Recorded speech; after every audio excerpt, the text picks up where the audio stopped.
Hello everyone.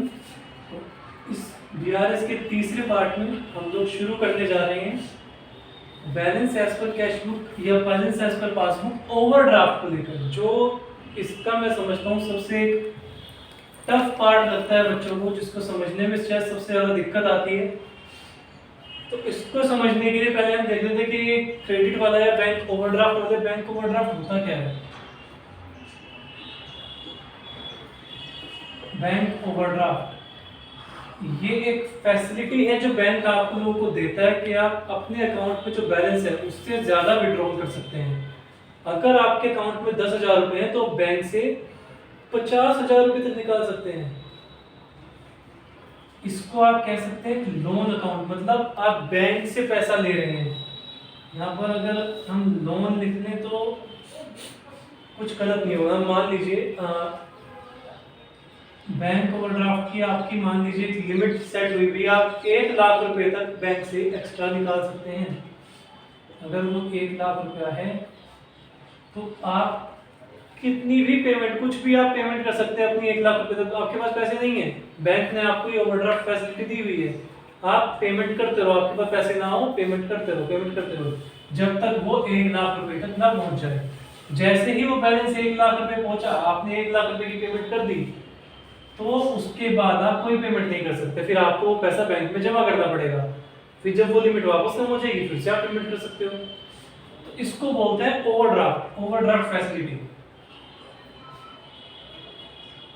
तो अब देखते हैं, या फिर इसको लोन क्या देते हैं। तो जब आप बैंक से लोन लेते हैं तो ये ओवरड्राफ्ट किस तरह से चलेगा। अब इसके हिसाब से अकाउंट बनाने वाले हैं। अब पहले हम कैसे बनाते थे कि बैंक अकाउंट में हमारा पैसा पड़ा हुआ है। अब ये बैंक में जो पैसा दिया ये हमारा नहीं है, तो हम ले रखा है और भी हमने बैंक से, ये बैंक का पैसा है जिसको हम इस्तेमाल कर रहे हैं। तो अब ये काम ही बिल्कुल एक तरह से उल्टा हो गया उससे। अब जैसे हम नॉर्मल करते थे ये अब उससे उल्टा चलने वाला है। तो बैलेंस अब हम लेके चलने वाले हैं एज पर कैश बुक क्रेडिट, या फिर इसको बोलते हैं ओवरड्राफ्ट।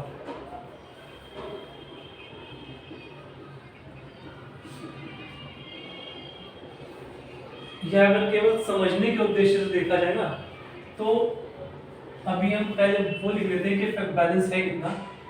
कैश बुक में मान लीजिए 80,000 है और पासबुक में 1 लाख है। तो मतलब इसका थोड़ा देख लेते हैं। कैश बुक में क्रेडिट है, मतलब हमने बैंक से पैसा लिया हुआ, उधार लिया हुआ, हमारे ऊपर लोन चढ़ा हुआ है। और पासबुक में डेबिट है, मतलब वही कि हमने बैंक से पैसा लिया हुआ।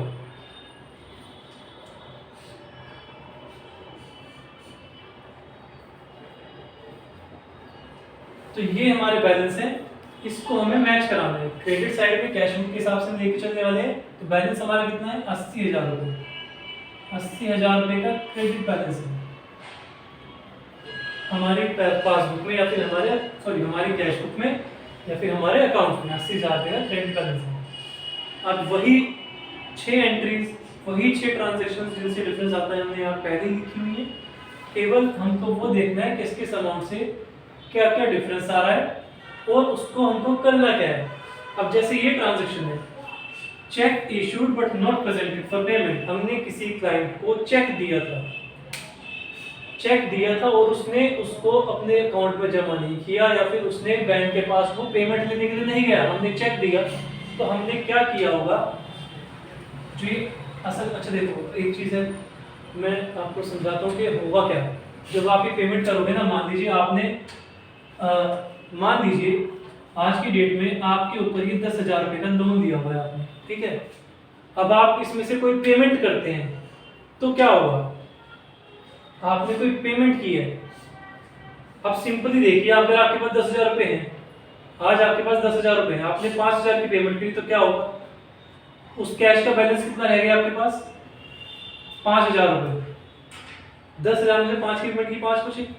अब आपने 10,000 रुपये पहले उधार लिए हुए थे, 5,000 की आपने पेमेंट कर दी, तो कितने बचे 15। 5 कैसे बचे भाई, आपके पास पहले ही नहीं है, पहले आपने 10,000 रुपये उधार ले रखे हैं, 5,000 की आप और पेमेंट दिलवा रहे हैं बाहर से। ले भाई, अब आपके पास तो 15,000 रुपये उधार हो गए। ये बैलेंस अब क्या हुआ जब आप कैश बुक के हिसाब से चल रहे थे ना तो क्या हो रहा था, जो डेबिट था तो आप इसको माइनस कर दे रहे थे 5000 को, बैलेंस कितना बच रहा था आपके पास 5000।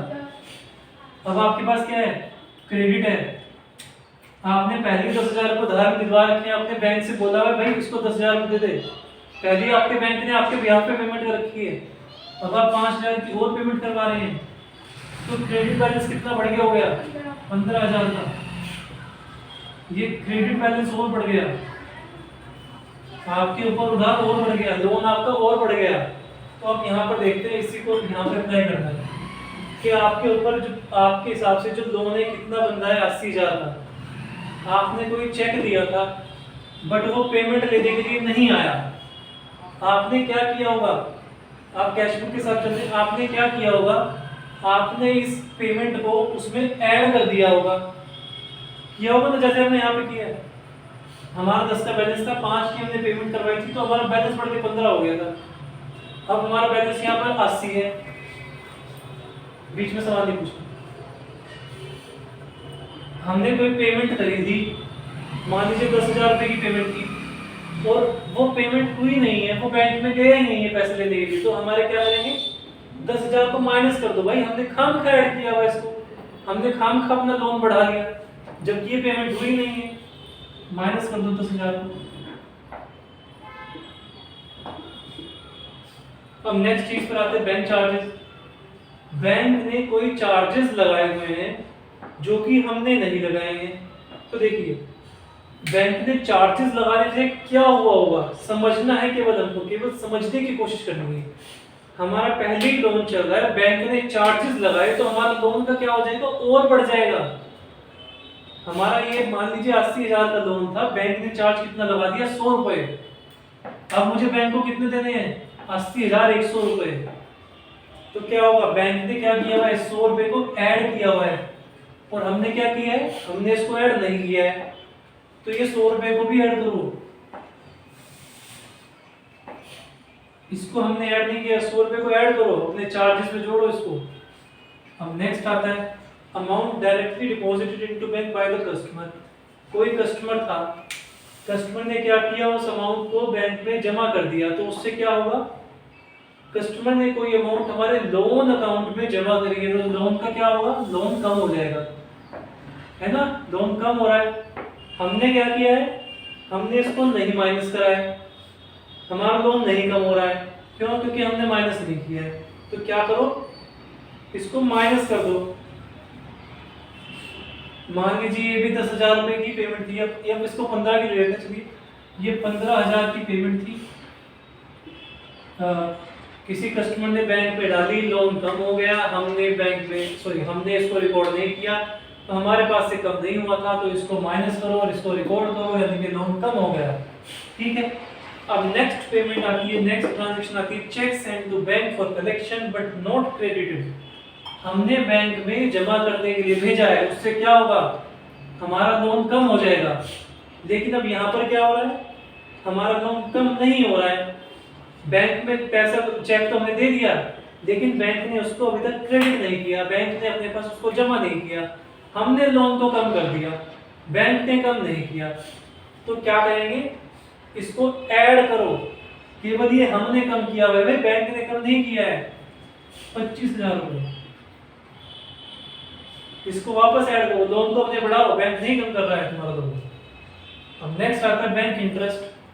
अब बैंक ने कोई इंटरेस्ट दिया है हमको, ये हाँ यहाँ पे इस बार कंफ्यूज नहीं होगा, एक्चुअली इस केस में क्या होगा, क्योंकि ये लोन है ना, तो बैंक इंटरेस्ट हमसे लेगा, ये वो नहीं है, क्योंकि जो नॉर्मल हमारा पैसा जमा होता है उसमें बैंक पैसा उस पर इंटरेस्ट हमें देगा, ये हमने बैंक से लोन लिया हुआ है, इस बार बैंक इंटरेस्ट काटेगा, बैंक हमसे इंटरेस्ट लेगा। तो अब ये चार्ज और ये सेम काम करेंगे, बैंक ने कोई चार्ज लगाया वो भी सेम है, बैंक ने कोई इंटरेस्ट चार्ज किया वो भी सेम है। तो बैंक ने इंटरेस्ट चार्ज किया, मान लीजिए यहाँ ये भी इंटरेस्ट भी मान लीजिए 100 रुपये ही है, या इसको 400 कर देते हैं, 400 कर थोड़ा इजी रहेगा। बैंक ने 400 रुपये इंटरेस्ट चार्ज किया है, इंटरेस्ट बैंक ने चार्ज किया, हमारा लोन बढ़ेगा ना, पहले हमारा लोन 80,000 का था, बैंक उस पर इंटरेस्ट भी लगा रहा है, तो लोन कितने का हो गया 80,400 का, हमने क्या किया, हमने रिकॉर्ड ही नहीं किया, हमने अपने लोन को नहीं बढ़ाया, तो बढ़ाओ भाई इसको 400 रुपये से, बढ़ा दिया जी। नेक्स्ट आ जाओ, अमाउंट कोई रॉन्गली डेबिटेड या क्रेडिटेड। अब इसमें डेबिट भी हो सकता है, क्रेडिट भी हो सकता है, कुछ भी आप अभी ले लीजिए। अभी फिलहाल के लिए हम ले लेते हैं कि कोई ट्रांजेक्शन को हमने हम यहाँ पर लेते हैं कि हमने कोई पेमेंट की थी, कोई हमने या फिर बैंक में कोई हमने पैसा जमा किया था, बैंक में जमा तो ज्यादा किया था लेकिन वो हमने रिकॉर्ड नहीं किया, तो उसको रिकॉर्ड करो। बैंक ने तो कर दिया, हमको बैलेंस के बाद तो एक बार नीचे लिख देते हैं बैलेंस हमको कितना लेके आना है। 1 लाख रुपए हमको बैलेंस लेकर आना है, और अभी हमारा बैलेंस कितना आ रहा है,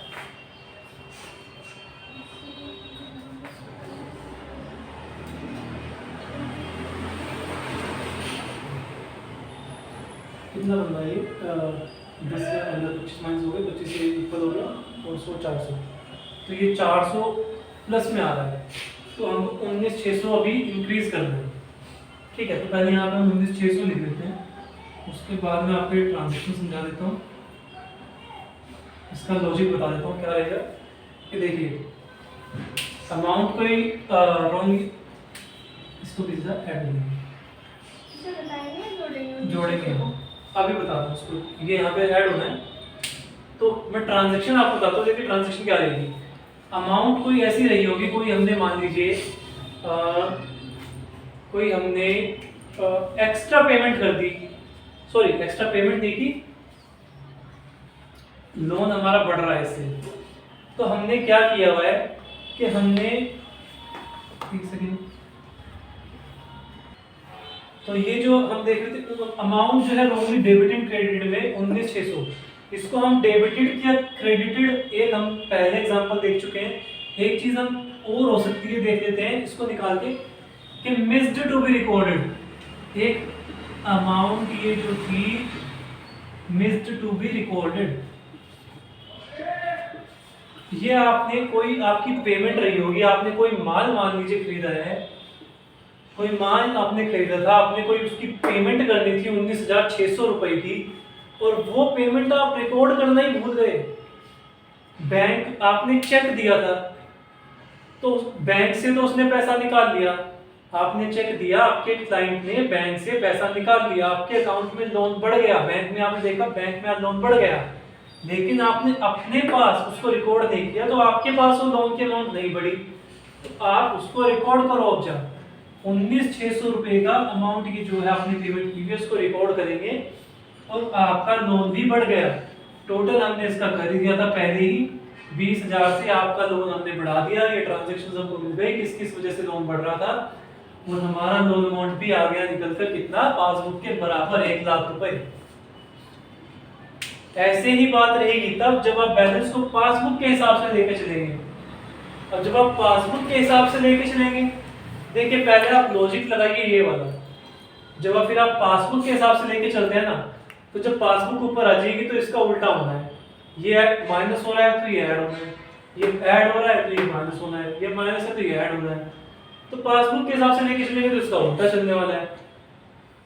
तो इसी तरीके से आप लोग इसको पूरे तरीके से ये कंप्लीट हो सकता है। थोड़ा सा एक्स्ट्रा रिवीजन इसमें चाहिएगा, क्योंकि ये ऐड क्या करना है माइनस क्या करना है थोड़ा समझने में समय लगता है, और पहले तो कोशिश करते हैं बच्चे के इसको रट ही लिया जाए, लेकिन मैं प्रेफर करता हूँ कि रटने से बेहतर अगर आप इसको समझेंगे तो ज़्यादा लंबे समय तक याद रहेगा, और आपको आगे भी काम आएगी ये चीज़, क्योंकि आगे प्रैक्टिकल लाइफ में भी ये तो यूज़ होते ही रहना है। कई सारी चीज़ें होती हैं जो आगे यूज़ नहीं होगी, आपको हो सकता है यूज़ ना करनी पड़े, लेकिन ये BRS ऐसी चीज़ होती है, ये केवल बैंक रिकंसिलिएशन नहीं, पता नहीं आपको कितनी तरह की चीजें रिकंसाइल करनी होती है, बहुत सारी ऐसी चीजें आती है आपको रिकंसाइल करनी होगी, डेटर्स रिकंसाइल करने होंगे, सेल्स रिकंसाइल करनी पड़ती है, सेल्स में डिफरेंस आ जाते हैं, तो ये आपको आगे कई जगह पर काम आता है, इसलिए ये समझना ज्यादा बेहतर रहता है। तो ठीक है, मैं उम्मीद करता हूँ आप लोगों को समझ आया होगा। Thank you.